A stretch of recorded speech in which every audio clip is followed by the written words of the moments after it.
how we present ourselves. Welcome back to part 2 of this week's episode of So Shameless. We are in great spirits. Oh man, is it fucking... I'm thinking about doing this one after the New Year's. It's about to be 2024. The New Year. I hate the fuck that y'all care so much. I hate the fact that y'all say New Year's like it's more than one. It's big enough for it to be plural. New Year's Day, so people... That's not why. Niggas is dumb. That ain't why. Listen, don't try to save them. Listen. It's Happy New Year. It's a big enough. Welcome back to one day. Welcome. Listen, I don't give a fuck about what y'all talking about. If I say Happy New Year's, it's because I felt like saying Happy fucking New Year's. And I'm gonna say how you many. Fucking grammatical, plural people don't care about shit anyway. What did you know what the fuck I just said. Grammatical, paramical? What? I'm here with my cousin. The family not gonna save you here. That was some crazy shit. Like, nigga just said anything, just let whatever fly out and try to stand on it. Like, I said it.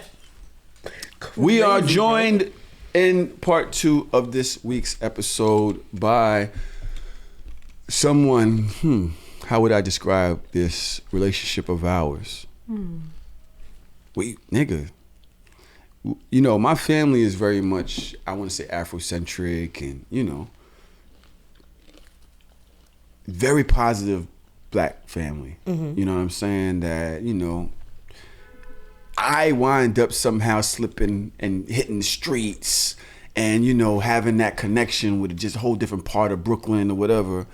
And I remember at one time bonding with my little cousin, Nicole, who had her own experience. We didn't grow up around, I think you were living in Canarsie or something like that. Flatbush.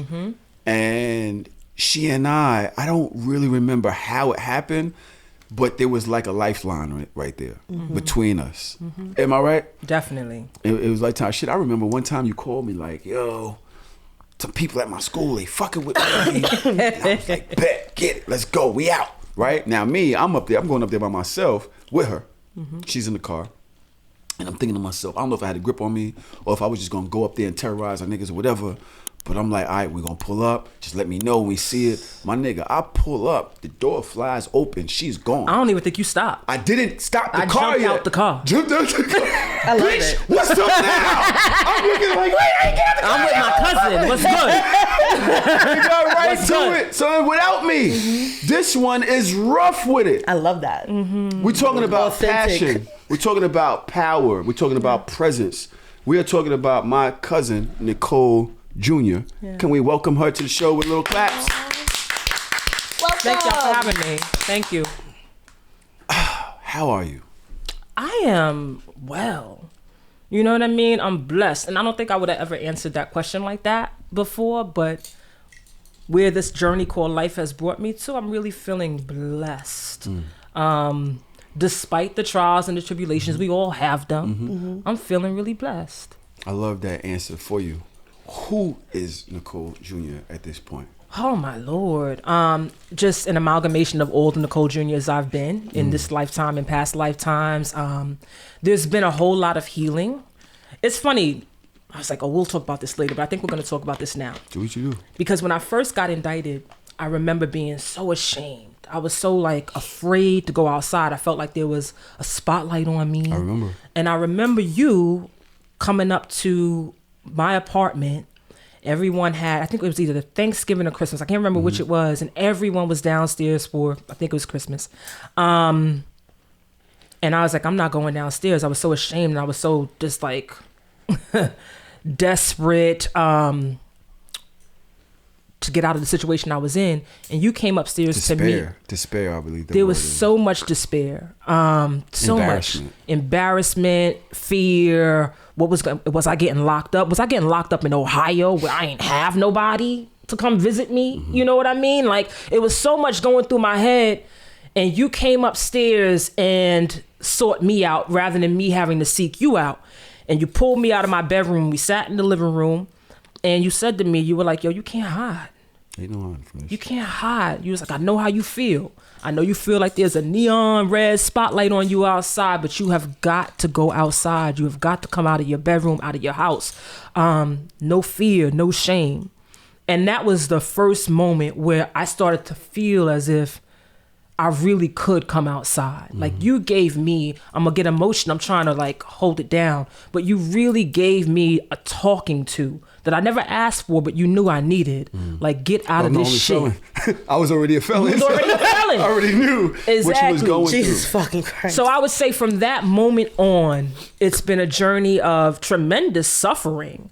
But through tremendous suffering comes like just the most sunny days. You know what I mean? Just the most glory. Enlightenment. Such enlightenment, such transformation and elevation.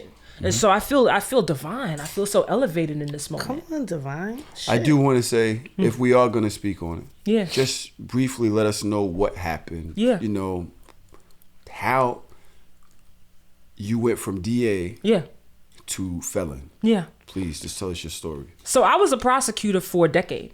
I prosecuted intimate partner violence. So I started my career prosecuting domestic violence. Nice. Comparing to where Brooklyn we are right DAs. now, go ahead. Exactly. Isn't this a full circle moment? Wow. So I started my career prosecuting domestic violence at the DA's office. And because I was queer, I was the person who received essentially all of the LGBTQIA plus domestic violence cases. 'Cause it's a lot of them. There was a lot of them, even though people quiet as kept. I'm telling Quiet you. as kept, and on both sides, men and women. My most violent relationships was with women. There you go. Me too. Because you always felt like you could square up. You a girl, I'm a girl. We gonna square the fuck up in this house. Psych. Yeah. Psych. Psych. I mean, but that's the thing. Yeah. You get caught up in the thinking, oh, I'm not surviving DV because I'm a woman and you're a woman, so this isn't domestic violence. Yep. But in fact, it really it is. Oh, it was bad. So, Whew. yeah. Damn, you I'm took me sorry. down memory. No, it's fine. Like I'm good. Yeah. I always came out the victor, but Yeah. Jesus Christ. what the All right. fuck? But I'm sorry that you had to. Yeah, but I had you to come had out. to come I had out to the come out victor. the victor, yo. I had this one girl. She was like 6'4". She was a big bitch. I slapped her with a Vogue magazine. I said, "No, you ain't gonna beat my ass in my house, bitch." Bop. Yeah. Sorry, No, don't be. Ever. I changed. Please speak about. So I was prosecuting those cases, right? I changed. But I was also prosecuting, attempted murders. I prosecuted homicides. I was a felony assistant district attorney, and I left in the Brooklyn DA's office, and I left there and moved on to become the deputy police prosecutor for all of New York City for the CCRB. That's right. So my entire career, I was a prosecutor, and I was trying to prosecute. Like I wasn't prosecuting drugs, I wasn't prosecuting gangs because I had a family full of people who did drugs and sold drugs, and who, like I didn't politically That's right. that didn't align I with me to remember that prosecute you that. chose that. I'm not doing that. I'm not doing that. Period. So, I did that for a decade, and then I got hired for an executive director position out in Cleveland, Ohio, where I would be leading an organization similar to New York City CCRB that oversaw the police and ultimately prosecuted the police out there. And the way that got built was from the Tamir Rice murder. So when the Department of Justice came into Cleveland and said, we're doing an investigation, okay, we finished our investigation, we've determined that you need an independent police oversight review committee. Now you have to establish it and find out the person who's gonna lead it. I interviewed for the position and got it. To make a long story short, I was told that a part of my compensation package included relocation reimbursement, but I couldn't afford it. I was making a decent salary in New York, but I have over $250,000 in law school debt. I am paying for New York everything. So when you hear a salary, you think, oh, that's a lot of money. But then when you hear all the shit that all the things that come out of that every month, More it's like, money, oh, more that's problems. not adding up. You know what I mean? So I couldn't afford that. And I spoke with someone at the Cleveland's Treasury Department that said, hey, all we need from you is a receipt. Because I called them, I said, can you give me the money out of pocket or pay it to me in advance and I'll give you the receipts rather than reimbursing me because I don't have the out-of-pocket upfront money to relocate. The dude that I spoke to, he sounded like a black dude. His name was like Andre or something. And I was like, oh, this is a black dude. This is a brother. Dre. He's going to get it. This is Dre. Word. He says, oh, it's just a formality. Just send us anything and we'll send you the money. So in my low vibrational state, I'm thinking that he's saying to me, and he's a brother, I'm a sister, just send us, I got you, sis, right? And so I forged a relocation receipt. That was for like $7,500. It wasn't, something crazy. It was actually going to be used to relocate, right? Next thing I know, I'm in a meeting with the Department of Justice, not the Department of Justice. Cold in there. I didn't get pulled in. So this was a meeting that I had to do as a part of my job. Even though I didn't start, I was regularly flying myself out to Cleveland so I could get to know the stakeholders and the players and make sure that I was involved in conversations about the organization that I would be running. And it became really clear to me that the mayor's office and other stakeholders wanted me to be more of a poster child, a face to say that they had someone, rather than someone who was actually doing the work. And now, if you know me. Aggressive. That wasn't happening. You're going for it. You're going for this it. is what I've been prosecuting. I was the first person to prosecute members of the NYPD as a civilian ever. That was me, period. Like, I have a track record. I'm not afraid of nobody. And so I would speak up at these meetings, and I realized, they weren't happy with that. And once that started happening, I could sense that something was about to go down. And so I removed myself from the situation and said, you know what? I was supposed to start on April 14th or whatever it is. It's April 7th. How about not? I'm not starting. I'm taking back my acceptance of your offer letter. And in November of that year, that was April, in November of that year, I found out through Facebook that I had been indicted for forging a receipt that I never received a dime for. And so I went to Cleveland, pled guilty ultimately after various court dates, and became a felon. Damn. That quick. And when I talk about lynching, nigga, they went after her so fucking hard. It was like, it was in the newspapers. It was like, we got her. It was on Fox She tried to do News. this. She tried to do that. It was nuts. Like the aggression and the way that they fucking hunted her ass down, because remember, she's supposed to be going after the police. Yeah. They put out every fucking stop, every measure to not only embarrass her, to defame her, and to have her fucking law license revoked. Am I right? 100%. So the New York State Bar Association reached out to me, and I will say to their advantage, to their credit, they actually reached out to me several times to say, you can fight this. We have to bring up a disbarment case against you, but respond and you can fight this. And I was like, nah, because during that 10 years of me practicing, for 8 years of me practicing, I was absolutely miserable. I knew that I didn't want to practice law, but I had put so much money and effort into it. And again, just fear. What else can I do? So what else will I make money at? I can't make money writing. Our aunt Monica asked me one time, because, Miss Reed loves company. So anytime someone would ask me, how you doing? I'd be, I hate my job. I hate my job. And bring them into that misery. And so finally, Aunt Monica said, well, what would you be doing? And it took 2.2 seconds for me to say, I'd be writing. I hadn't written anything creative. I'd, of course, written legal briefs and memoranda, but nothing creative. But I just knew, because I've always been writing since I was a child for myself, but never publishing anything. And so when the Bar Association kept reaching out to me to say, or the New York State Bar would reach out to me to say, hey, what you doing? Finally, I said, I'm not going to respond. Go ahead and disbar me. But yeah, you're right. They went after me like a dog on a bone. Why not just, do you think that it was the embarrassment? Did you feel that you became as small as you possibly could? You just didn't have the strength to fight? Do you feel guilty? Yeah. So you was just like, I'm just gonna take whatever they got coming? Yeah. I think that's a great question, and no. Because if that were it, right now I would have regret around that decision. There's no regret around the decision. I think, a hard head makes a soft ass. For 8 years, my spirit was saying to me, leave this profession, leave this profession. I was smoking 2 packs of cigarettes a day. Oh, God. I had heart palpitations, all kinds of medical issues, and it was because of the stress. Imagine the stress that I was going, like, you're seeing all types of gunshot wounds, people being slashed. You see the inner white meat of their faces, ear to mouth, like it's every 911 calls, photos every day, all day. The last case that I prosecuted at the DA's office was an attempted murder where a 7-year-old girl watched her mother's boyfriend shoot her 9 times. I was done. And I was done sending people to prison. I was done. And I recognized in prosecuting police that even though I was going hard in the paint, nothing was happening. And that was because the powers that be, the mayor's office, the top of the organization, the agency that I worked with, were the NYPD commissioner were making backroom deals in order for the other person to not look bad. Do you know what I'm saying? The other agency or entity to not look bad. So all of these things, kind of like what was happening in Ohio, they didn't want me to really do anything. So if I'm not able to do anything and I'm stressed out because of it, and I really want to be doing this other thing, which is writing, well, why the hell am I still here? And finally the universe was like, and now you have no choice. That's it. What you gonna do? The universe is gonna do that. What you gonna do?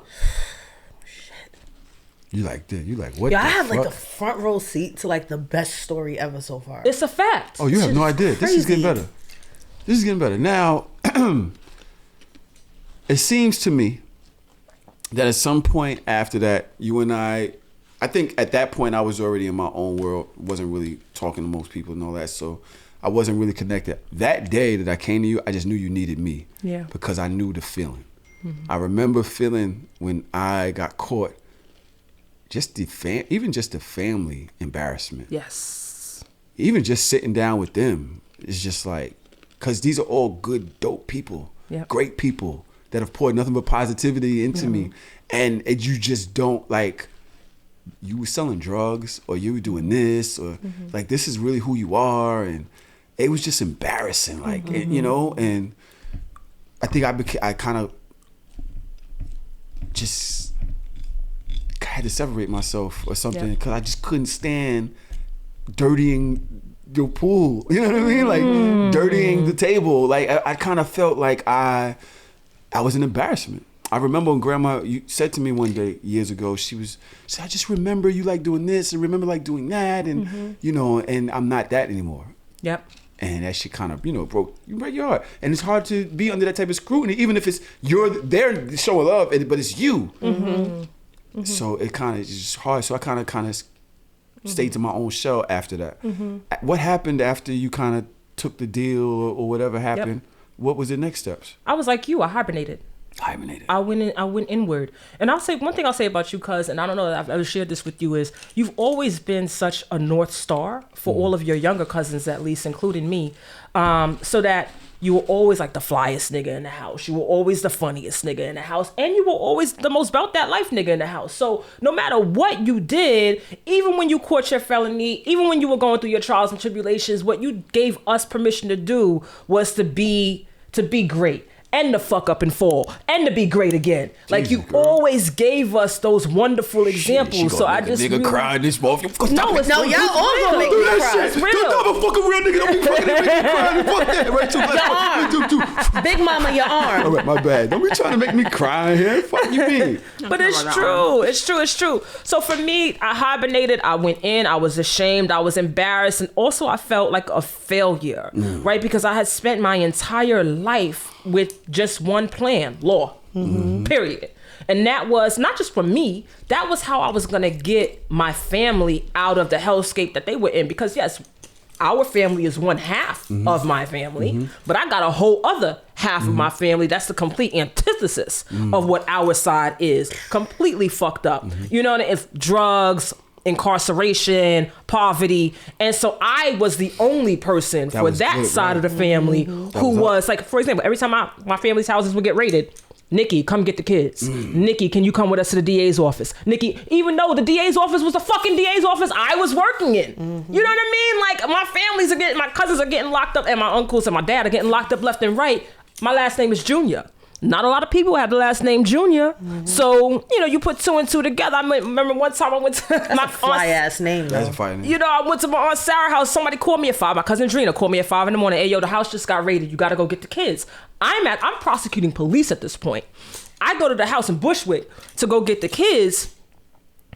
3 of my defendants oh my God. are effectuating the fucking raid. Oh my God. So I'm sitting outside in my car like, you gotta be fucking kidding me. Don't let them go. How the fuck? So it took me a second. I smoke a couple of cigarettes. I finally get out the car and I go to the house.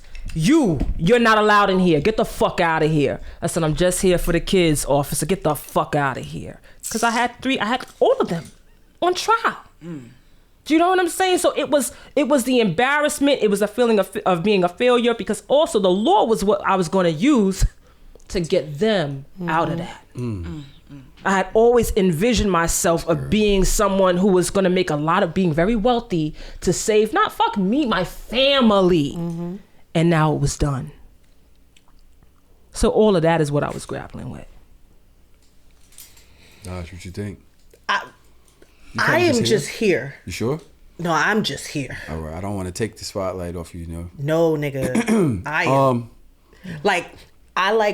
I'm an Audible girl. Yeah. I like audiobooks. I listen to audiobooks all the time. Yes. So this is like a fucking true crime audiobook in front of my face. So I'm fangirling on the inside. And I understand that this is your life and I don't want to like take from that, but this is like, what the fuck? Yeah. This is real. Yeah. This shit real. Yo, shit really be real. Yep. Nigga, imagine pulling up, you the DA. You're the prosecutor of the police, and 3 of your fucking is My right there. brain can't and even they got compute. your kids in the crib, In your the crib. family's kids in the crib, and you got to show up. And now you know when they see you and they know you're connected to it that they're gonna be on this case. That's crazy. it. That's They're it. gonna play hard now. Like nah. That's so she it. got us. She got us. You got us, we I got her. you. That's it. God damn. This is a movie. Dark night. Fucking dark at night with red and white Hello. lights everywhere, and she's sitting in the car, busting mad cigarettes, trying to figure out how to Newports. fucking do this shit. Yes. God damn. Yes. Hibernation comes. And so I started writing. You start writing. I started remember writing. that. And then what do you do with it? Like, do you just keep it yourself as a journal? Yeah. Are you publishing? Are you like sending it to anywhere? What are you doing with it? So at first I was writing because I was like, I need to be able to explain for the exact reason that you were just talking about. I need to be able to explain how a prosecutor can also be a felon, right? Because I was a felon.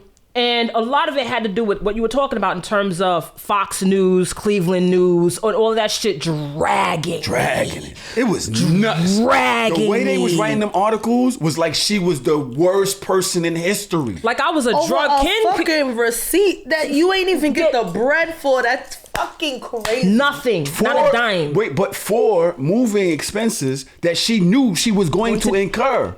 She had to move her entire apartment down there. That's it. And fly back and forth to go to these meetings because they was not prepaying none of that. That's so right. So she literally had to like come out of pocket for it. So she's like, yo, I cannot do the move unless they give me the bread first. Right. So she gives them the moving receipt. From the fucking thing, she gave them a moving receipt. That was it.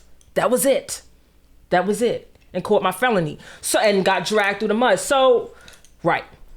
And they wouldn't come down to a misdemeanor because they were clearly They making had to get it. an example out of me, even though I've never. So you wrote whatever. So I wrote, yeah. And I was trying to write about how a prosecutor could also be a felon, very ego-based. So I was writing a memoir. And now as I was writing the memoir, over time I was like, this ain't about you. I mean, it's about you, but it's not really about you. Right, it's bigger than you. This is so much bigger than you. This is like crack cocaine. Yes. This is carcerality. This is what it means to be born poor in the 1980s in Brooklyn and how you basically have to scrap to fucking survive. This is that while you're trying to like make a living and do the right thing. This is all of that. This is about seeing the complexity of your crack addicted father and your crack addicted uncles and aunts. This is about seeing the complexity of cousins. It's about seeing the complexity of your cousins who are formed in and out of prison because of their participation in the crack trade. Mm-hmm. This is about all of that. Mm-hmm. You know? It's like you running out of the hood. Like you try to do better and like the law, the system has your shoestring and you can only go but so far. Fuck your because shoestring. They got your whole leg back. They got both your legs and right? pulled you right back. Iron cuffed. Yank. Exactly that. And it's kind of the age-old imposter syndrome that a lot of us, we don't believe we can get nowhere because we know it's there. Yeah. We know that exists. We know that other shoe's gonna fall. We don't belong in that, right? And if we try to get out, they're gonna pull us back. So why try to go that hard? I might as well stay right here where they will leave me the fuck alone unless I get caught. But until then, they'll leave me the fuck alone. Versus centering in on me if I try to do better and I'm not worthy. They tell me I'm not worthy. They tell me, you nigga, you were supposed to be dead between 1825. That's what we believe. We believe that we're supposed to be dead between 1825. That's right. So we stay there. That's right. It's fucking crazy. Someone had asked me once, I'm sure you never thought that you would see yourself as a criminal. And I was like, nah, actually, I've always known that I was a criminal. I've been committing a lot of crimes. I just never caught. I mean, we all have. We are all criminals. We're you know all what I'm saying? Brooklyn. Yeah, like, and even though it's hard, but a couple of petty, larceny, whatever. You be whatever we had to do to survive. That's it. We were always a chin check and a nod away from having handcuffs on. That's it. God damn. I don't care that I was a lawyer. I don't care that I was a DA. Always, when you are born black and you are born poor, you are always right in the grasp of that. So it wasn't a shock to me at all. Mm-hmm. So I started writing, and then Deja, everything started coming so easy. I mean, I started like submitting shit for publication. Immediately, people were, I'll take it. I know there were no closed doors.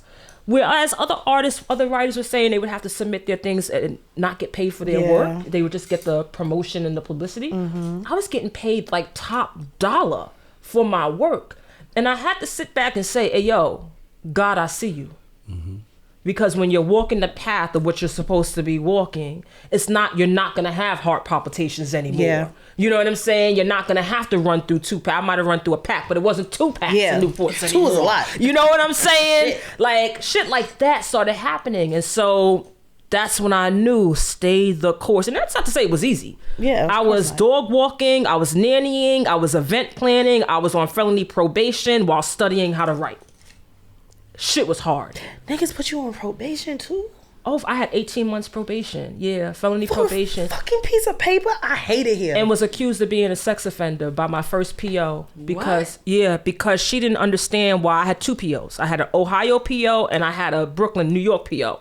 My New York PO didn't understand how my rules of probation from Ohio included I couldn't be around elderly people. Mind you, I lived in my grandmother's brownstone. My grandmother was definitely elderly. Mm-hmm. She was in her 90s at the time. And I couldn't be around children. And so when I went to go meet my PO, she was like, well, the only reason Cleveland would put that is because, you've molested children. Like, literally, this came out this woman's mouth. And I was like, and she had me to the point, she was so convinced that I was almost convinced. I was like, what did I plead guilty to? Even though I knew I've signed paperwork, I was in court, I heard the judge soliloquy when I pled guilty. But why would that be in your stipulations? So according to my Ohio PO, they're only my PO by name because the crime happened in Ohio. But my Ohio PO, Julie, was like, don't worry, your New York PO is going to give you your real rules of being on probation. But my Brooklyn PO was like, nah. We're abiding by what they sent us. What they said. And so it was Tom fucking foolery. For like she was my PO for the first month. And then they switched me to someone else when they realized that it wasn't that. Mm-hmm. And so they got me out of there. Jesus Christ. That's crazy. But talk about breaking somebody the fuck down. Right? Now, even, I don't know, back then they had the list, the sex offender list, but they wasn't trying to put you on that. She really was. She was like, I'm trying to figure out what the fuck is going on. And I was like, well, don't you have the file? Don't you have my file? Yeah. It should say what is in it, what the charges are. That's it. And what I pleaded to. So I wound up having to go home after my first session with her, and I was shook. I was on the train, like on the C train, like what the fuck did I sign off to? But then I was able to check the public record and see that I had pled guilty to mail fraud and brought it back to her the next time. But still, after that first time, MAIL. Yeah. It's comic relief. I have to. I can't stop. All right. So that happened. Jesus so I was writing and then really got into that. Yeah. The writing. Now, along that time, you are dating. Yeah. You are actively more. You're actively with women now. You're not dating men anymore. Am I right? I date men and women. Are you pansexual, or? I am pansexual. Okay. Yeah, I am very much so. Good job, friend. Good job. Well, she said queer. It could be queer too. You know what? Yeah, but I'm proud that was even in your vernacular. You did good, and I'm proud of you. Because I feel and hear your influence on him. Yeah. So thank you very much. Big time. Thank you. Big time. I'm a spectator here. I'm just no. I'm just spectating. You've done so much work because I know him. Thank you. I've known him for 43 years. That's my life. Thank you. That's a fact.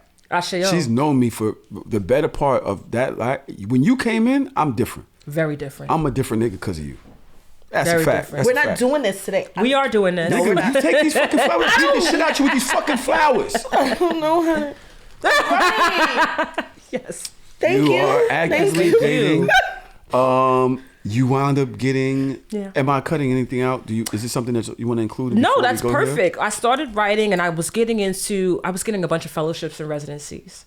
So and those are like, you apply to them, and you have to be accepted. They're really prestigious. You want to put them on your bio, your author's bio. It kind of says, oh, this person is really an authentic, legit writer.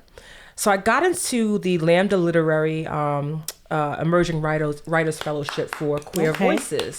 That's fire. It was dope. Remember, this is coming off of despair. I'm trying to tell y'all, you might be in a valley today. You don't know what hill that's attached to.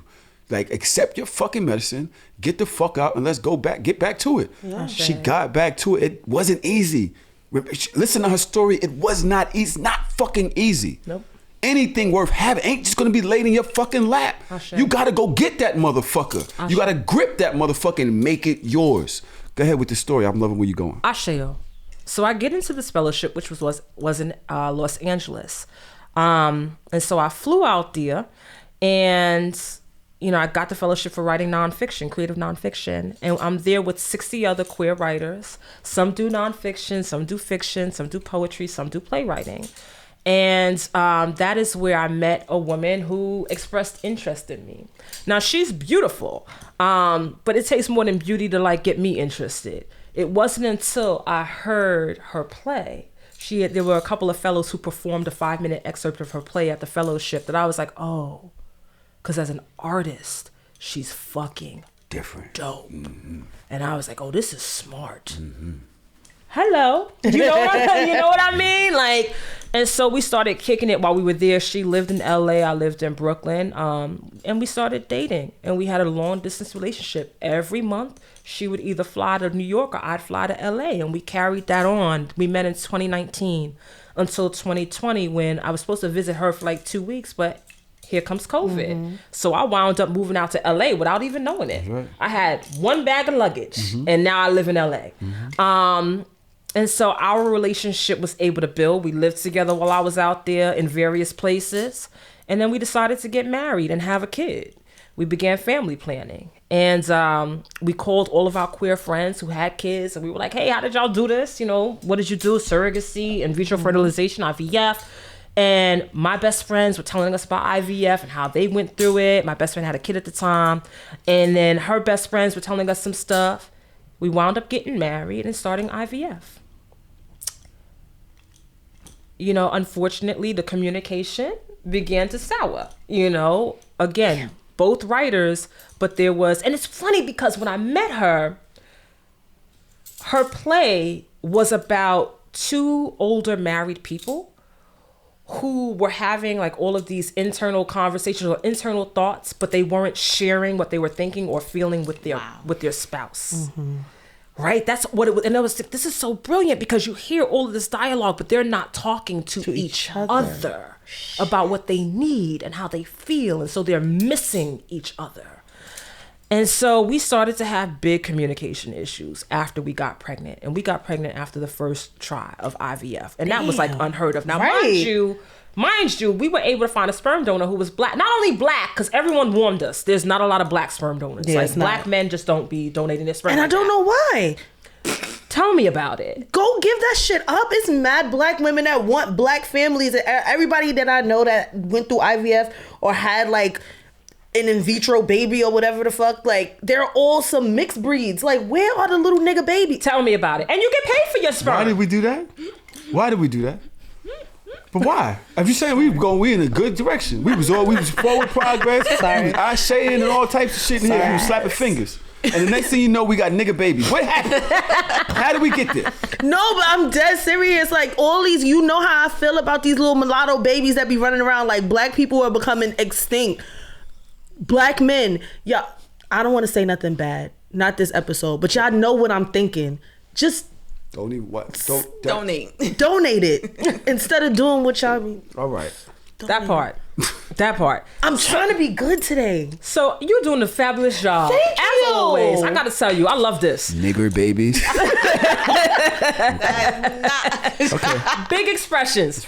So we were able to find a black donor, and not only did we find a black donor, but we found someone who looked like they have his baby picture, and like when he was maybe a toddler, and he looked like I did when I was a toddler. Aww. Big smile, like high cheekbones, almond-shaped eyes. Not only that, we're reading his profile. Homie is a Sagittarius. I'm a Sagittarius. Oh, poor baby. Homie is a... Stop. Stop. We are the adventurers. This is where you draw the line. Sag hate. Okay. You know how Sagittarius. Now the women, we good. It's the men. You don't listen. I got nothing but Sag love for the women and the men and everybody in between. Ooh. Listen. So he was a Sag. He was also, guess what? What? A writer. I know it. Yes. So we were like, this is kismet. Like, this is us. So we got a sperm. We went through in vitro fertilization. None of this is cheap. None of this was paid for by any health insurance. I'm an artist. So this is many 14, 16-hour days trying to bring it in. And my then wife and I went, my apologies for the bracelets. Excuse me. No, you're good. My then wife and I decided to, we went full throttle. We went half and half on everything. Sperm. Then you got to store the sperm because you can't just like pull up the sperm into your apartment. So we had to store the sperm. Then we went through IVF, which is expensive. Then the medication for the IVF. Then we hired a confirmatory second parent adoption lawyer that's recommended in these cases. Then we hired our doula. The attorney, what they do essentially is they say this. Even though marriage equality is federal, right? We know that there are some jurisdictions in the United States, like Texas, that may not recognize you as a parent. We know that there are other countries in the world that may not recognize you as a parent. So, in addition to you having your state's, kind of blessing that you are a parent, we also want to make it so no other jurisdiction is fronting on you or can deny it. It's fronting on you. And so we started the process for, his name was supposed to be Mikhail Moon. We started the process for Mikhail to, become my child in terms of second parent adoption, even though he was my child in every other way. Yeah. But we had to wait until he was born because you need his birth certificate. You need certain things that you can't get until he's born for us to finalize that. Anyway, we put the retainer down on that attorney. I would say altogether we spent, it was easily over $50,000. Oh my God. To bring Mikhail into the world. And we split that 50-50. 50-50. Not only did we split that 50-50, when you're doing IVF, maybe your friends told you about this. Before you even get pregnant, you have to have injections in your abdomen twice a day sometimes. Every day. Every day.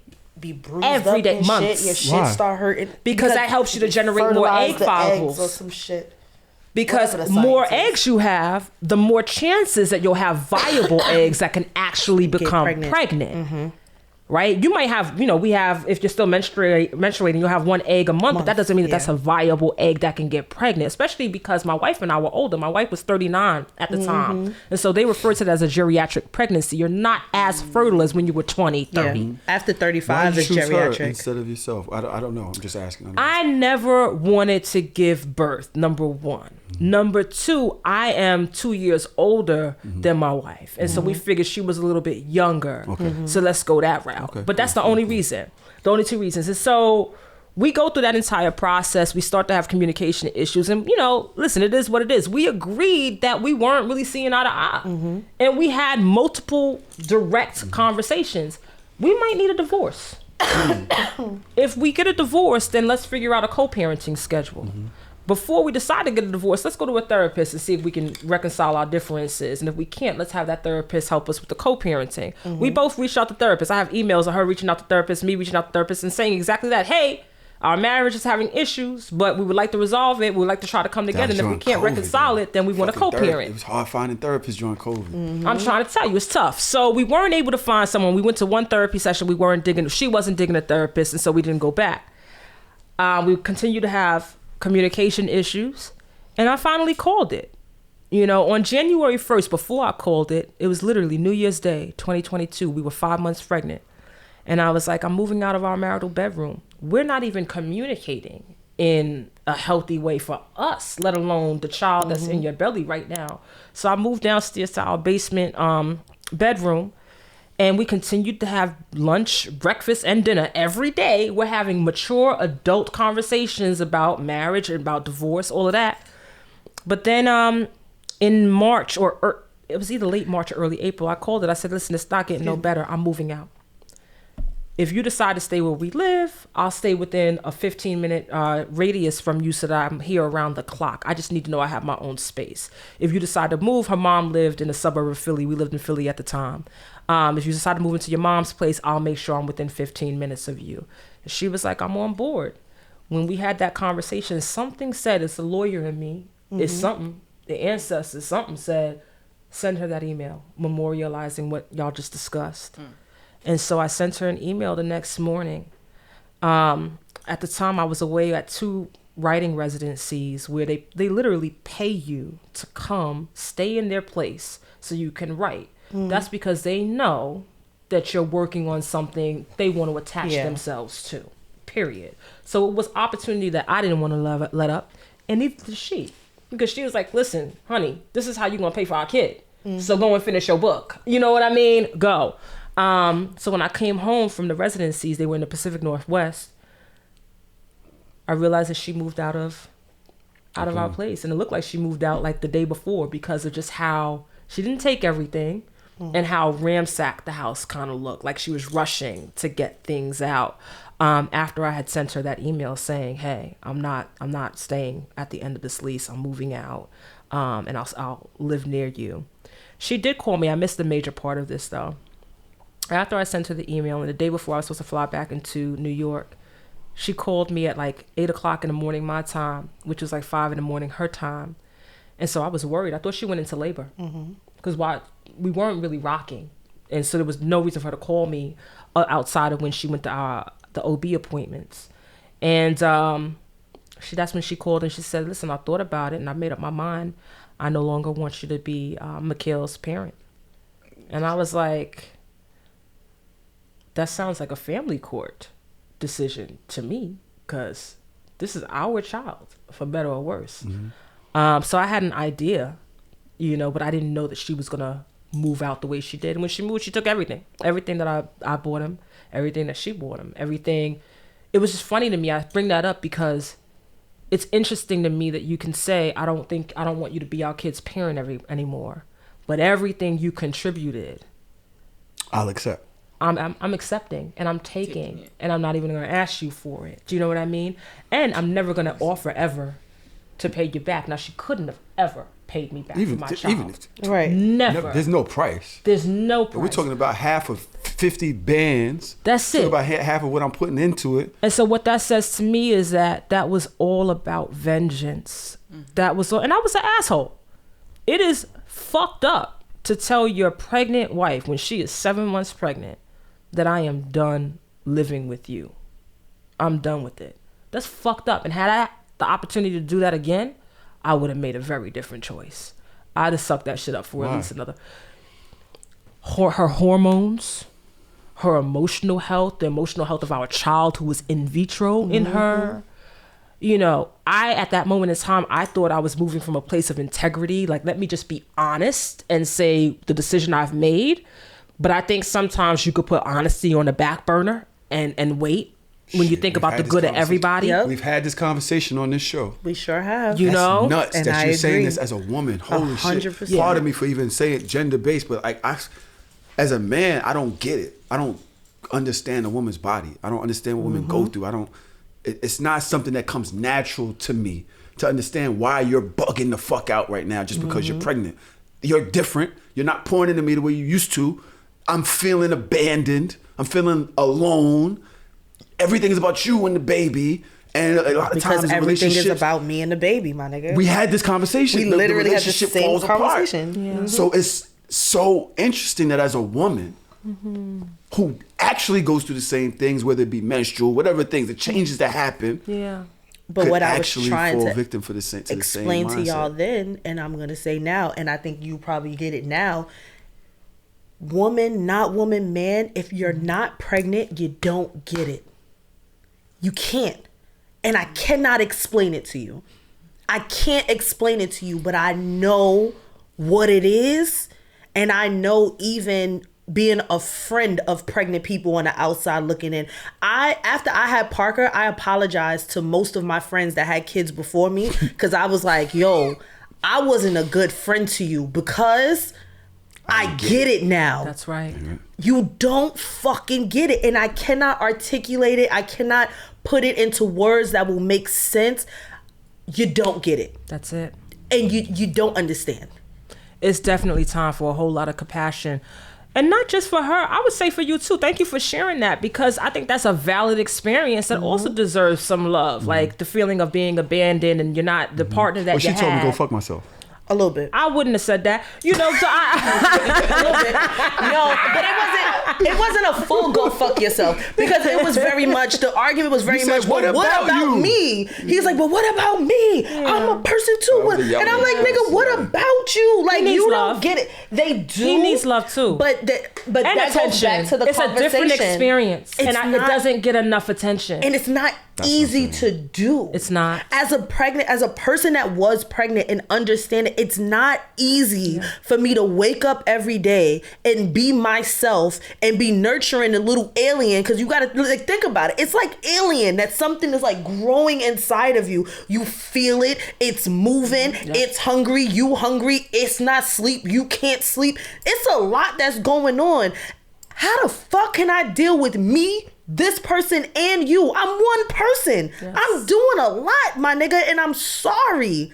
But I cannot physically as one person take care of 3 people at the same fucking time at the most vulnerable point in my life. Y'all niggas are wildin'. No, that's valid. All of this is valid. I don't think it's a one or the other.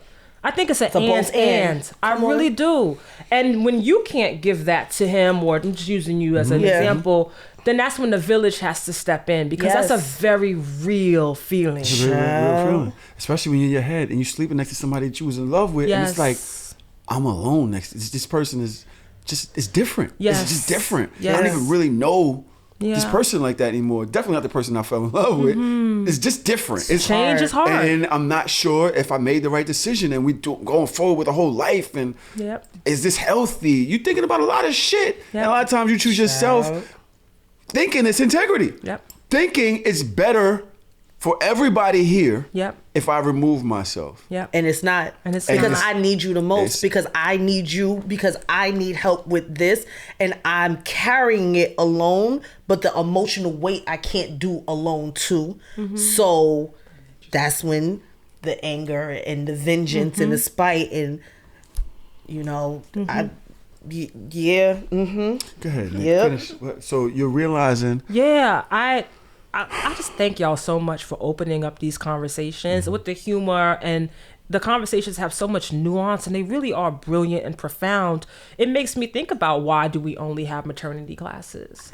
And why don't we have paternity classes? I've been saying it. We about to go stupid. I've been saying it. Really? But would the men go? They need to. They need it. It should be fucking mandatory. Yeah, like support groups. Son, you see, I love this because I feel fucking validated. You are. Because I never met you before, but you get it. I do. And I'm up here. I fight for my life up here every week. I be fighting for my life. Sis. I be seeing you sometimes, and I love it. You hold it down. Fighting for her life. She be like, I be fighting for my life. I be talking about. She does this shit with ease. Especially when Trom here. I see you. I see you holding it down. Fighting for my life. Like, yo, am I speaking another language? Does nobody, am I fucking insane? Nope. Are my thought processes a little bit too outlandish? Yo, niggas we gotta do this shit together, son. If we don't do it together, it's going to fall apart every single time. We all need to be supported. Yes. You need paternity leave, maternity leave. You need fucking therapy as a couple. You need therapy for her. You need time. Get a fucking doula. Go send that baby, what I said, to the little nursing spot. Go take a break. All of that shit needs to happen, son. And this is why I'm never having a kid again. That's why this is why I'm never having a kid again. Fuck out of here. Yes. I ain't gonna ruin this one. That's what the fuck I'm talking about. I like talk like that. But go ahead, let's get back, because there's way more that I'd like to. So, you know, we had communication issues. She told me that she didn't want me to be in our child's life anymore, and she moved out. And I came home, and everything, not everything, but a good chunk of things were gone. Now, and then I realized, you came home, so you hadn't moved out yet. No, I hadn't moved out yet. I moved out of our marital bedroom, but I was still living in our home, and I was at the residency. So I come home. And, we shared our Google calendars, our OB appointments. I was at every OB appointment before I went out to my residencies. I was at every blood drawing, everything I was at. As we 10 were both vials when you're pregnant. They take 10 vials of blood from you. Her arm in the first trimester. 10. 10. And them shit's it's not the little ones, nigga. It's the big one. 10. Oh, my God. Y'all can go to hell. Listen, I get it. Listen, moms deserve a lot of credit and a lot of love that you don't get. And so, yeah, me too. I just had that thought, like, me too. So we, where was that in the story? I came back, Google and I calendars. Realized that she had removed all of our pediatrician appointments off the shared calendar. Off our shared calendar. Now, we agreed on the pediatricians we want to interview. Our child hadn't been born yet, but we were preparing for his birth. And she took every single last one off the calendar. And so I hit her up and I was like, hey, where are the appointments? If you took them off, please put them back on. And if you didn't, if this is some type of Google glitch, my apologies. We can move forward. And she didn't. She didn't even respond. Then I get an email from our second parent confirmatory adoption lawyer saying, Dear Chanel and Nicole, I'm looping Nicole into this conversation. And I said, oh, there was an email that I wasn't on. And so she reached out to them and she said, hi, so-and-so. I'm Chanel, the bio mom. And I am refusing to move forward with this. And they said, well, now that there's a conflict of interest, we obviously can't represent you both in the adoption of this child. So where can we send the money that you sent us that we haven't, used or earned already? And she says, you can send it all to Nicole. And I emailed them back, like, promptly, thank you for looping me in, as I had no idea that this was happening. Thank you. And also, Chanel and I paid for this 50-50, so you can send half to her. This is her address. And you can send half to me. This is my address.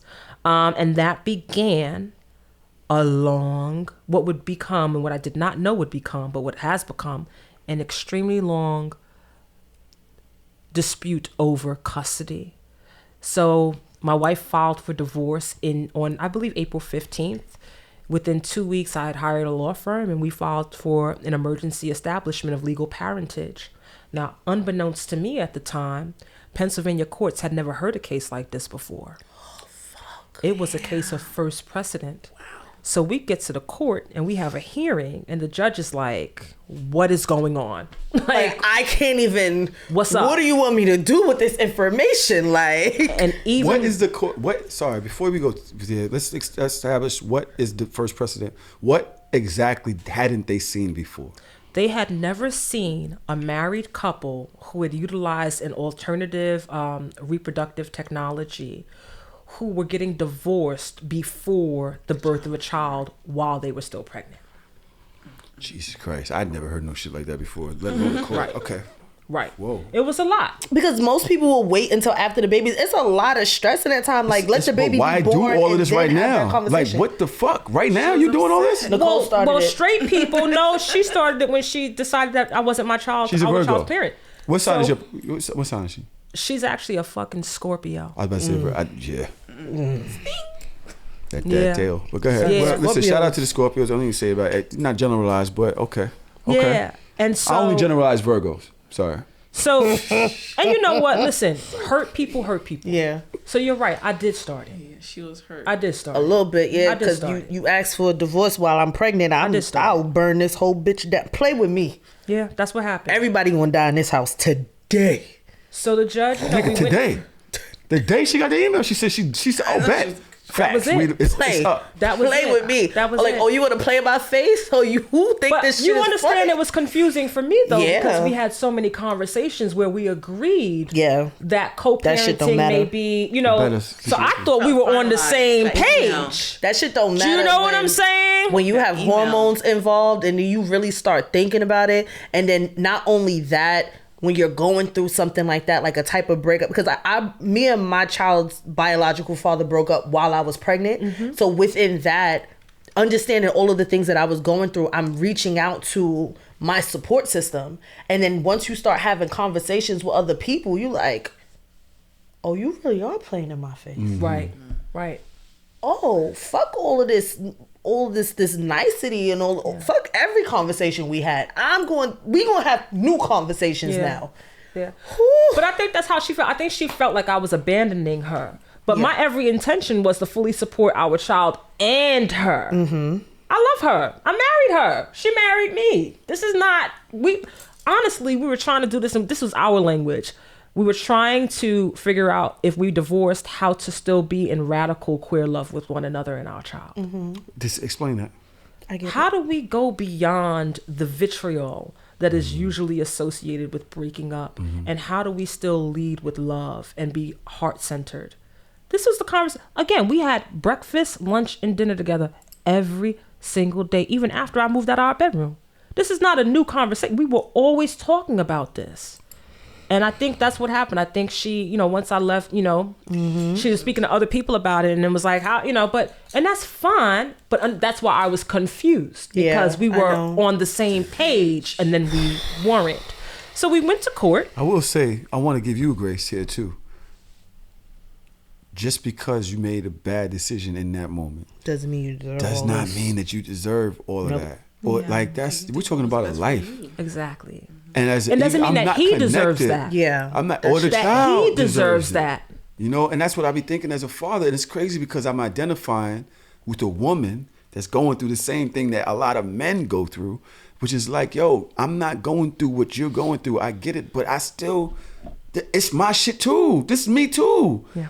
And you're just now, because you're the bio mom or custodian, giving birth, you have all the rights, and I'm now on the outside of it, and the child ain't even being considered. Right. Not even being. I'm on the outskirts of my own family that I built. This is about you. Yeah. It's not about me. It's not about the child. It's just about you. I have not mistreated this child whatsoever. I have done nothing to lose. I didn't even get a chance to meet my son. Like, you're wilding. Exactly. My son was born on May 25th of 2022, and I've never seen a picture of him. I've never met him. Oh my God. I don't know what my son looks like. I don't know when he started talking. I don't know his first words. I don't know which teeth was his first teeth. I don't know when he started crawling. Oh my God, I'm gonna cry. Yeah, that shit hurt right there. And this is someone who I read to every single day while he was in vitro. Every single day. So with that being said, I think about that often. He has an entire family that he does not have access to. Right? He has an entire set of grandparents, an entire set of just extended family, excuse my bracelets, that he does not have access to. He has a full parent that he doesn't have access to help with nurturing and guiding and loving him and making sure he receives the educational and spiritual, intellectual support he needs. It's not, I would say for a good 6 months to a year, I was deeply in my own suffering about how I haven't smelled my child. I haven't spoken to my child. I haven't kissed my child, held my child, fed my child. Yeah, of course that happened. Deep suffering, profound. But it wasn't only about me. Finally, I was like, forget me. My son hasn't had the benefit of the two of us. He's only had the benefit of one of us, which deprives him. But don't you have rights? Like, so the trial court determined. You are trying to sue. What is the process? We went to court. Okay. Oh, the court. And what did the court say? Oh, first precedent. That's where we were. It was first precedent. So we had a full-on hearing. Testimonial evidence was collected. I brought in emails. I brought in sonograms, medical documents, contracts. And so the court was pretty much like, what is your, what do you say? Like, why isn't she a parent? Right. What is what's going the on? beef, bro? And so at first she said because she changed her mind. And then when she realized that wasn't gonna get traction, right. She said I was abusive and toxic. That's when you start lying. Right. And so the court was like, "What? Can you give us examples?" And she said that I had become angry that she had watched The Bachelor without me. okay, I'm glad that I'm seeing these looks. And then and that was essentially the look that the judge gave her as well. Bachelor. And that was the only example she provided, which is completely ridiculous. First of all, everybody know in a relationship, if we watching a show together, you cannot watch that shit without me. So then you wanted that beef. Why would and you watch it? also, why would you watch my... And also, it's not even that serious. Like, yeah, I was like, you watched The Bachelor without me? First of all, I never used to watch The Bachelor until her. And she got me hooked on it. And then she watched it without me. And I was like, how could you watch that without me? That's our thing. That's our date night. Our date night is The Bachelor. You cannot watch Game of Thrones without me. I'm sick. And then no, deadass, I'm really ready to fight. But I wasn't. And she made it seem as if you was. I was. And so the court was like, well, is she physically violent with you? And she was like, no, she's just toxic and abusive. So that came out. And then when that wasn't getting any traction because she had nothing other than The Bachelor,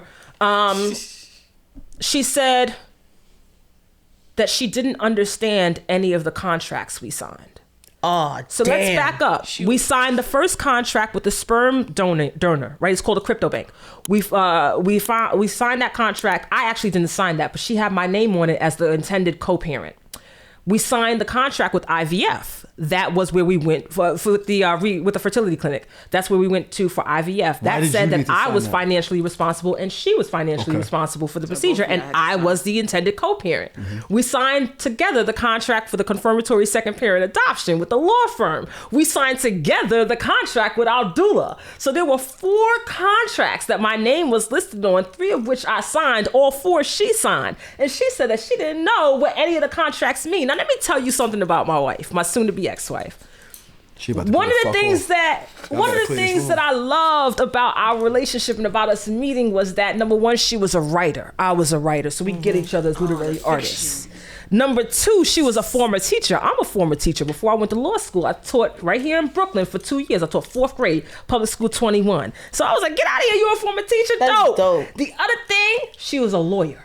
I'm a former lawyer. So I said, how in the world is it, God, that you would bring me to a woman who we share all this in common with, and this is not supposed to be my partner? Of course, I was like, oh, we are meant to be. So when it came out through cross-examination from my attorney that she was an attorney, the judge was like, wait, hold up. Stop playing in my face, You bro. telling me you didn't know what? You didn't understand any one of the 4 contracts you signed as a lawyer? As an attorney, when you go to law school, you know this. During your first year, it's called your 1L year. Every school in this country, you have to take an entire year, not a semester, of reading contracts. of contract law. Yep. There is no way you leave law school not knowing how to read a contract. Yo, that is crazy. She's bugging. She is bugging. That is a Scorpio. That is a Scorpio. That is the most Scorpio shit. All right. I'm pissed off. When all else fails, I'm going to play stupid. That's exactly what it was. If all else fails, I'm going to act like I don't know what the fuck is going on. There's some bullshit. I'm so sorry. This is not funny. But holy shit. The way people play in your fucking face. The way people play in your face. And be dead ass, out loud. Like they did not know. Like they had no idea. I had no idea. I was bamboozled. Okay, but now the court is obviously like, get the fuck out of here. That's exactly what the court said. But you have still not seen... The court wrote an order. The court gave me and my attorneys more than we even asked for. We only asked the court to determine legal parentage and to make sure that she could tell me when our child was being born so that I could be there to experience him. The court, that's what we asked for. The court was like, and what you're going to do is put her name on the birth certificate. And what you're going to do is make sure that she knows, put her name on all Pennsylvania medical paperwork related to that. And you're going to give her access to the child after you give birth. Those are the 5 things you're going to do, despite the 2 things that they asked for. She ignored every single last one of those things. Why is she in jail? How? Yeah, that's what? Because it's a case of first precedent. She ignored it, and then she appealed. I was calling the hospital every day because child was supposed to be born on May 18th. I was calling the hospital every day that week to see if she was in labor. Finally, I found out the week after that he had been born, and the way that I found out the week after that he had been born was because her bosses had sent flowers to our marital home that she had moved out of, saying, "Welcome, baby Elijah." And that's how I knew my son. She changed his name? Yo, hold on. I need a second. Dang, this is a whole. This Nah, I is need a Scorpio. second. This is a violent. Scorpio. This is a true Scorpio. This is violent. Oh. I think the worst. This is worse than Virgo. I need a second. And then Elijah at that, because he gonna cry. Yo, women are nuts, bro. Son, batshit. I said bitches be bonkers. I've been telling y'all that on this show for years. What I can't understand as a man here is where the fuck do y'all get off? Like, what the fuck?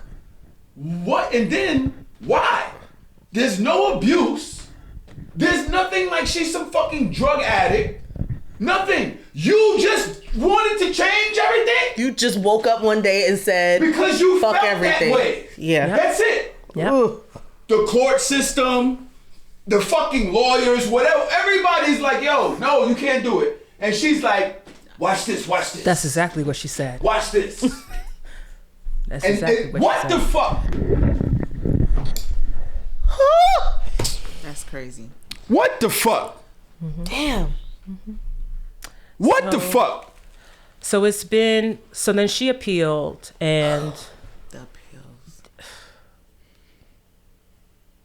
Come on. Fuck. Come on. You got that. Oh my God. I hugged you with both. I only got one. I can tap you with this one. Child. Tissue. so she appealed, and woo, okay.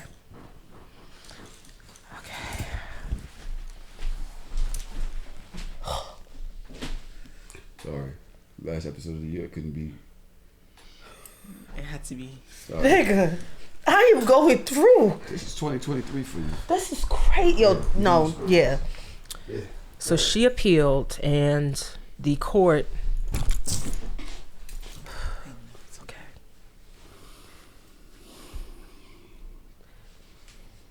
Okay. In Pennsylvania, in Superior Court, my mind is in a million. I'm sorry. In Pennsylvania, in Superior Court, you go to a 3-judge court panel if there's an appeal. We went to the 3-judge court panel. And our lawyers had argued on the record. Chanel did not attend. I attended. 2 out of the 3 judges determined that they agreed with her. I know it. That they agreed with her.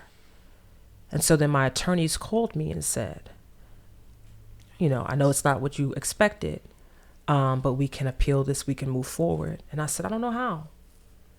Because I'm an artist who, at that point, I had paid $16,500 for legal representation on top of the IVF stuff. And it's just me. God damn. And then I said, I don't have money. My lawyer said, well, folks have heard about this case and they want to help you pro bono. But I still owed $27,000 to my attorneys.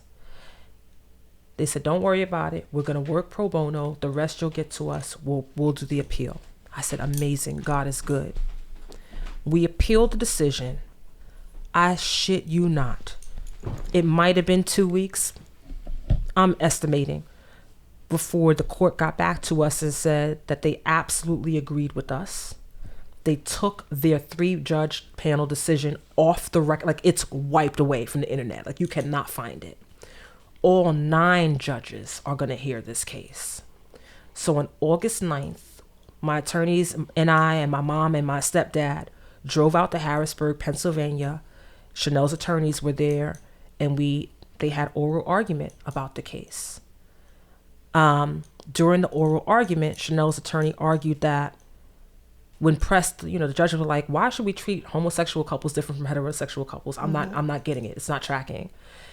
Chanel's attorney said it's because I'm like a co-signer. Just because I co-signed for Doesn't something mean that doesn't I mean own I it. get the benefit. Fuck. Parent, isn't it? This is a person. This is not like a fucking car. This is not an apartment. Rent. Yeah, it's not. And even if you were to liken it to that, I'm more than a co-signer, because co-signers don't usually put money down on a car. Right. Right? That's actually someone who co-owns, not co-signs, right? But I agree with you 100%. So from August 9th through September, through October, through November, nothing. We get nothing from the court. Finally, on December 11th, we get a written order or opinion from the Pennsylvania Superior Court, that's our appellate court. All 9 judges agreed unanimously that I am our child's parent. Of course. They based it not only on the contract law that the trial court judge had made his decision on. Again, remember, this is a case of first precedent. Right. So they're figuring it out.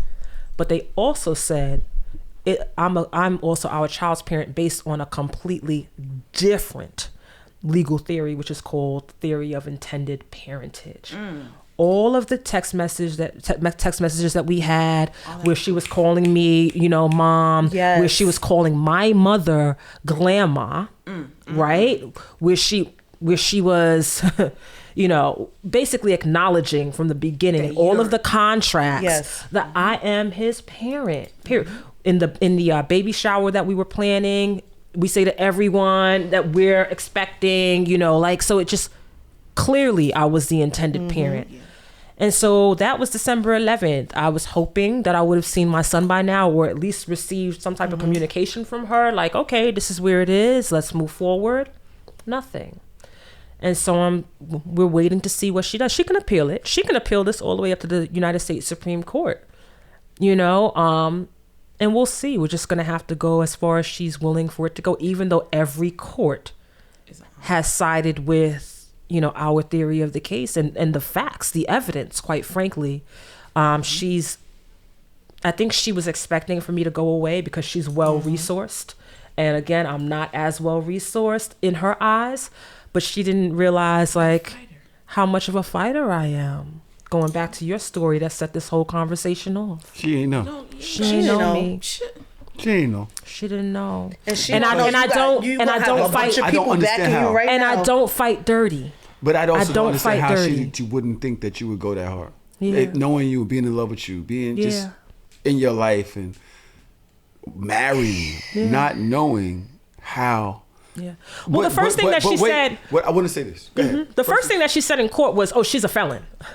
So that was the first thing that she threw against me. If that's what she was gonna bring. That was the first thing she threw against me, was me being a felon. Like, oh, she can't be a parent because she's a felon. And then when that had no traction, mad felons as parents. And then, thank you. And then when that had no traction, she said, her dad has a couple of DUIs, and he does. But the court was like, well, what I gotta do? Isn't your dad in Brooklyn and y'all in Philly? Like, does your dad live with you? Like, what seems to be the issue? My girlfriend's extremely triggered by this. Oh, I'm sorry. No, she's just like, yo, it's crazy that motherfuckers don't want to be in their kid's life and you're fighting to be in yours, and your son. I say that all the time. If let's this is gonna go a lot of places, right? This show is seen across the world, actually. Literally. Different countries, everywhere. And I'm hoping that it finds one home in Pennsylvania, right? We say, I shouldn't have done this. I realize now I shouldn't have done this. That was, that was the wrong move that I made at that time. We can say that, you realize that. But what is she feeling? If you could speak to your wife without demonizing, without making the enemy, what is she feeling right now that you understand as a wife? Speak for her. I've written to her, and I know that this is the case. I've written to her after all of this. Chanel is an incredibly beautiful person. I mean, spiritually. I'm not talking. I mean, like emotion, in inner wise. And I know that she's also very hurt, and I know that I hurt the shit out of her. Remember that play that introduced us? That was about her parents and their lack of communication. And I know that her relationship, what she saw between her parents, was triggered by me saying I'm leaving. I say that to say that I don't have clean hands, and there was information that I was privy to in terms of my wife's wounds, and we all got them. I got wounds for days. there was information that I was privy to about my wife's wounds that should have clued me in to moving a different way. So I will say she's not a villain. She's someone who is extremely hurt, who is kind of lashing out because that's her way of licking her wounds, right? And I understand it. I'm not mad at her. I'm not mad at her in the least. I pray every day for my wife's joy and happiness, because I know the moment that she fulfills and realizes her joy and happiness, we gonna be good. Everything's gonna work out. That's it. And this is not about me. It's not that I was a great wife or a great lover. You know, I think this is more about her feeling abandoned. And it's because I did abandon her. So I know she's feeling abandoned, and that is what is leading to this. Exactly what you said earlier. Yo, this is so crazy because like this shit is reminding me of my mother. Yeah. And it's reminding me of my mother as a Scorpio woman, and understanding how hurt and betrayed she was by my father, and the lengths that she went through to cut my father out of my life and made sure that I had no idea who he was. And literally my whole family was afraid of my mother and never told me either. And it wasn't until she died that I found out that my biological father was my biological father. And my mom died when I was 15, so there are a lot of conversations I didn't have. But you saying that, it just kind of like clicked something in me like, yo, you know how hurt you gotta be? Yeah. To like erase somebody's whole existence? That shit is fucking crazy. My father swears to this day that he has a birth certificate where my last name was his. And I've never seen that. I've always had my mother's last name. My father's name was never on my birth certificate. He was like, yo, I'm telling you I was there. And I was like, yo, my nigga, I'm telling you, nobody told me that you was there. Yeah. And that shit is fucking crazy. Like that parallel of what that person feels like. And then on the flip side, as the child that grew up, I always felt like my father didn't do enough. Yeah. Like the lengths that you're going to for your son, I wish my father went through those lengths for me. Like he went to court once to fight for me, and then he stopped and was just like, she won, fuck it. And I was just like, how you just let her do that? Like she was a bully, like she was a Brooklyn bully, but it's like, why you just let her do that? And he's just like, because I knew that one day everything was gonna be all right. And I was like, nah, nigga. Yeah. Like you should have fought for me. And that's something that it took me a while to get over, like that thought. But then also understanding that parents are whole people, going back to that conversation, and understanding the flaws in both of my parents, and I cannot tell them what they should have done. I wasn't in their relationship, but I understand the betrayal of being in a relationship with somebody, being pregnant by somebody, and then finding out that they're married and not knowing that they were married. And it's like, because there goes all your dreams, all your hopes, all your aspirations that you thought. Dead ass. Belong to you. Yeah, with only me. I'm the only child from my mother and my father. So it was just me. And that shit is crazy. I think that you don't understand when this with men. Honestly, I think she just had that wife arrogance, the woman's arrogance. She's going to court, and we don't have that as men. We don't have that. When we get there, we feel like the whole system is against us. We know we're gonna lose. It's just like you just waiting to come at us and drag us down. She had her shit. T's was crossed, I's was dotted. We ain't got the emails. Men don't move like that. We just on some love shit and whatever. So we ain't always got the receipts and we wasn't there for this episode. And then the doctor's office don't fuck with you the same way they fuck with the mother as the man. But with two women showing up, it's a different sense of ownership. Whereas when they spoke to this wife, they spoke to the other wife. So you didn't feel, when I'm in the room, I know they're only speaking to her. So it's like a continuous feeling of being out of it. So once you get to the courts, it just don't feel like the same type of weapon that y'all got when y'all go. It don't feel that way. It could be in our heads. Like I said, imposter syndrome, that's in my head.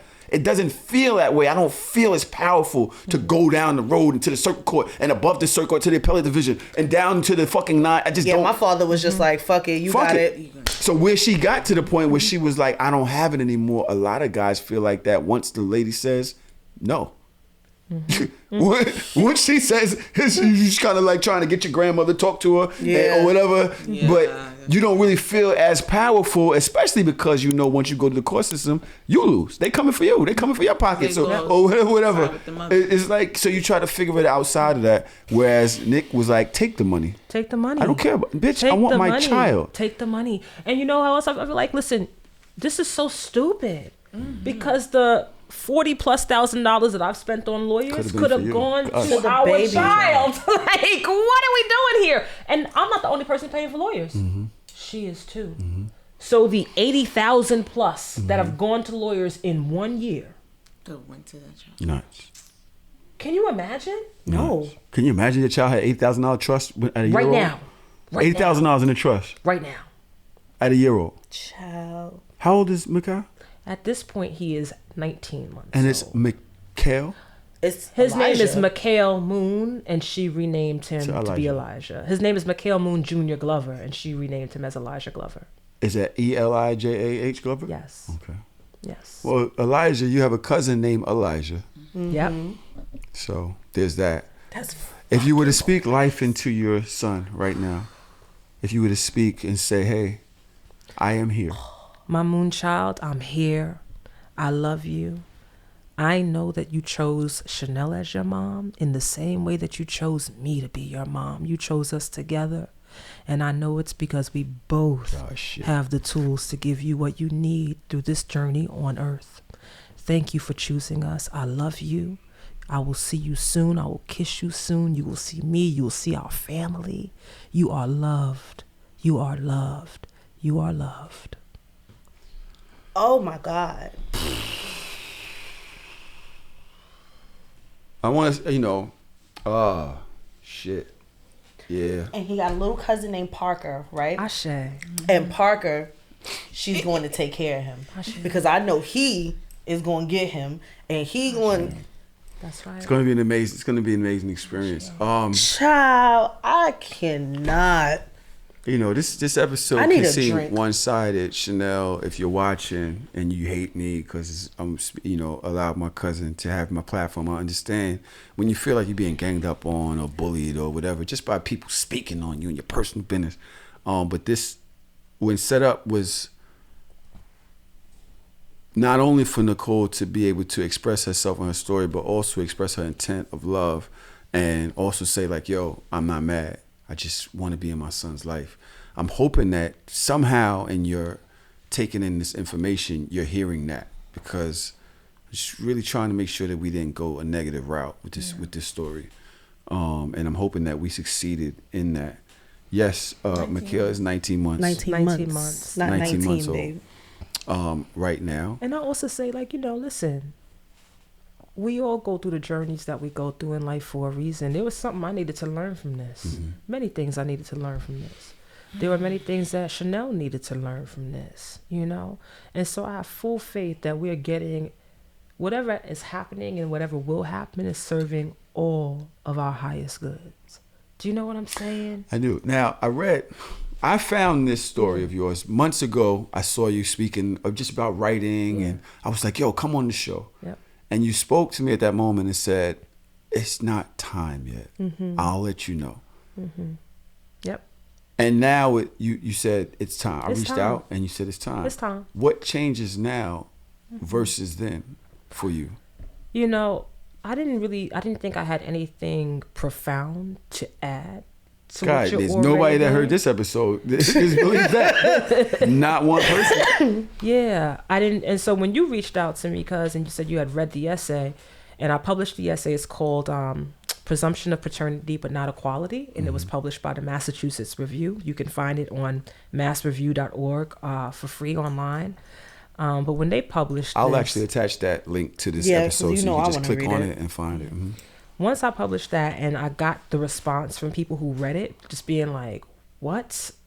And sending just mad love and affirmation, that's when I kind of knew, okay, people need to hear about this. And I also say, I didn't realize how big of an issue this was for queer women, and I knew how big of an issue this was for men. You know, for the vast majority of my life, you know, I remember dudes saying to me, oh, you know, family members and friends, you know, she won't let me see the kid. She won't let me see the kid. And I'd always be like, well, what did you do? What did you do for her to act like that? And in many situations, they did something. But there are also situations where they did absolutely nothing. And I could not wrap my head around how that could be possible. It wasn't until going through this experience that I was like, oh, These women are crazy. this happens. You could be, you know, the ideal partner, communicative, supportive, and this will happen. You will go through some shit. You if will she go through feels some the way. shit if she feels like it. And don't believe me, just watch. You know what I'm saying? That gave me empathy for what a lot of men go through. And the other bit of this is when I first started going through this, I reached out to a few friends in my queer community, and two of them said, one said, you know that happened to me, right? You know. I said, wait, what? Remember when I told you that so-and-so and I were going through IVF? I never mentioned it again because she got pregnant and took the kid. But I couldn't fight it because we weren't married. I had to walk away. So when I heard that, I said, wait, get out of here. Then I called another friend. And this was because I was looking for a place to publish it. I wanted to write this story. And I called another friend, and she said, you know that happened to my wife, Katia, right? I said, get the fuck. What do you mean that happened to Katia? She said, Katia has a 16-year-old son that she has not met because she and her wife also got pregnant, or has not seen. She met her son. But when she decided to walk away from her then girlfriend, the girlfriend took the kid. They weren't married. And so she has not had access to her kid for 16 years. And I'm saying to myself, in my small circle of friends. No, but this is something that I have heard of. I have heard of this also with my queer friends too. Yes. Like, you have this baby together and then y'all break up and the baby goes with the biological mother and they will completely cut you off and you have a new fucking stud daddy, stepdaddy, mama too, whatever, and will completely like, unless, that's the thing, a lot of in the Black queer community, and I don't want to speak in monolithic terms, but I realize that a lot of women don't get married actually. It's very common law-ish. Yes. It's very much like, that's my wife. We start calling each other wives after a month. That's like, right. oh, that's wifey. That's my wife. Like, oh, this is my wife. Like, I do the same shit with Gabby. Like, that's my wife. Yes. Like, don't fuck with she can have all the girlfriends in the world. That's my wife. That's you right. feel me? That's right. So within that, because niggas are not actually getting married, you can literally just pick up and walk away and you have no biological ties to that kid. So there is nothing that you can fight but your feelings. That's it. So once I was like, oh, I'm married. There's a police department and there's a law enforcement agency in every court across this jurisdiction who is arresting people for not taking care of their kids. Period. You don't pay your child support, you going to jail. I'm here saying I want to pay my child support and I want to see my child. Why don't I have the same rights? There are men that leave their wives pregnant every day. And a court will be like, okay, that's cute. You still have to take care of this child. Holy shit. Why am I different? And I'm married. So no, I'm not walking away. And that's why it was important for me to come onto this show And to don't say, you divorce that lady. I am not, no, until you I divorce want to that see lady. my child. He needs to see me. So this is why now is the moment. Because I recognize how big, how prevalent of an issue this is. And because, it's been 19 months since he's been on this place, on this earth born. He deserves to see me. I'd like to say this is easily the episode of the year, maybe one of the best episodes we've ever done. Yes. You're gonna have me sitting here thinking about my purpose with this show, with this episode. We love you. I love you too. Where can we find you? Where can people pour into you? Please visit me at NicoleShawanJunior.com. NICOLE SHAWANJUNIOR. You can also find me at Nicole Shawan Junior on Instagram or Nicole Shawan on Twitter. I've written a lot, but this is the first time that I've written about this experience. This this being through the Massachusetts review. Yeah. I love you. I love you so much. And I want to say thank you. And again, I'm so proud of you. And just, you've always been a trailblazer. You've always been your own fucking person. Thank you for that. I really don't know who else to be. Trust me, I wouldn't have chose this nigga. That being said, to all of you out there, I hope that you've enjoyed. This wasn't. I'm not gonna say enjoy. No. I hope that this episode has given perspective. I hope that it has filled in some space that was empty before with information, with compassion, with love. If you have a situation like this, I'm hoping that this has given you some sense of resilience, some sense of, you know what? Let me make that call. Let me take that step. Let me show up where I was scared to show up before. Your children do need you, and they do need you to fight for them. It's not just when you're in the house, right? It's not just when they're going through some shit. Mm-hmm. This is what I was telling Dodge before. Like, yo, fuck that. Fight for your kids however and whenever you can. Yep. This is so shameless.